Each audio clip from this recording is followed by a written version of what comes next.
Hiya, kiddos. Welcome to Grandpa Ken's Mind's Eye. Can you look at all the minds in their eye, B? See them?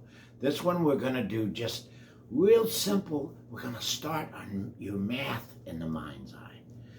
Okay, remember, you got to look up in the sky and close your eyes and roll your eyes till you see what I want you to see, because it's what you remember.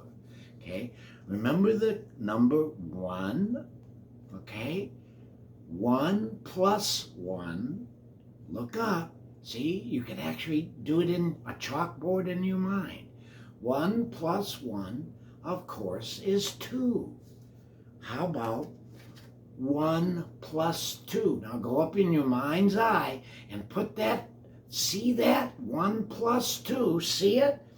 Put that on your mind's eye chalkboard. Yeah. 1 plus 2 is 3. And keep going. Keep thinking, okay? Look up. 1 plus 3. See it on your chalkboard up in your mind's eye. Okay? Look up. 1 plus 3 is 4. Okay? Now, here we go again. Get you ready. Okay. If I say the color blue, did you think of the color blue in your mind's eye? Try it again. Close your eyes. Look up at your chalkboard. Blue! Did you see blue? How about 1 plus 4? See it in your chalkboard?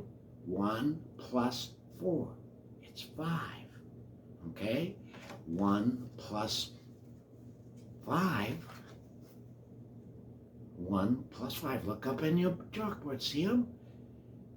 1 plus 5 is 6. Huh? You guys can do this. And 6 plus 1.